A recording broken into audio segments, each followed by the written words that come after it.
So for this video, we're going to be going over two-dimensional kinematics and the relationships between displacement, velocity, and acceleration. So as you can see written down right here, velocity is the derivative of displacement and acceleration is the derivative of velocity.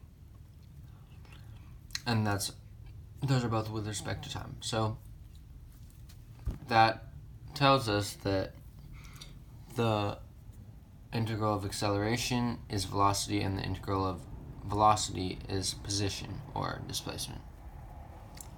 So now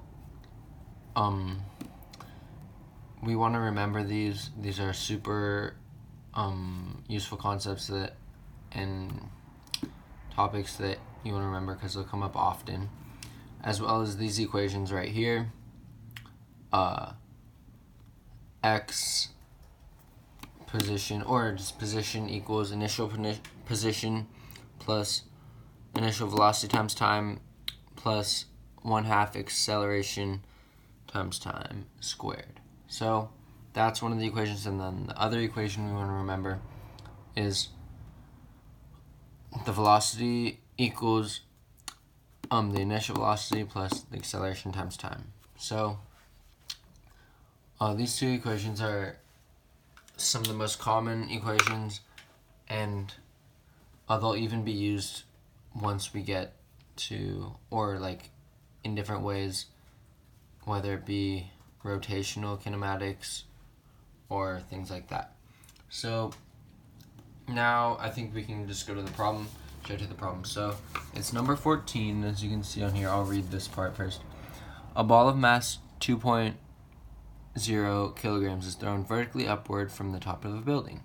The ball's velocity v is given as a function of time t by the equation vt equals, or function of vt equals r minus st, where r equals 5 meters per second and s equals 10 meters per second squared. The positive direction is upward. So we can write a little diagram. We can draw a little diagram of this. A ball of mass. So we can just draw the little building, right? And then the mass, here's the ball, vertically upward, and we can say mass equals 2.0 kg. And then let's write down also our equations. So Vt equals r minus st, and r equals 5 meters per second, and s equals 10 meters per second. So we can rewrite that as Vt equals 5 minus 10t, right? So now what we're going to do is we're going to look at all of our concepts that we learned in the first few minutes of the video, and decipher which ones we can use. So the goal of problem 14 is finding the acceleration at time 1 second. So in this situation, I would think the acceleration would be constant, but we'll see. So we have the equation for velocity. So if you have the equation for velocity, you can, and we're trying to find acceleration, which one of these would we use? So what we're going to do is we're going to take the derivative of velocity, see right here, derivative of velocity with respect to t, to get the acceleration. So if we're taking the derivative of 5 minus 10t, the derivative of that is going to be just negative 10, right?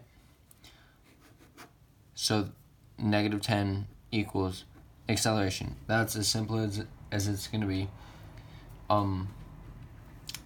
So the positive direction is obviously upward, and our acceleration is downwards, right? Because it's negative 10. And that ultimately does make a lot of sense because gravity, negative 9.81, which rounds to -10, so that makes a lot of sense.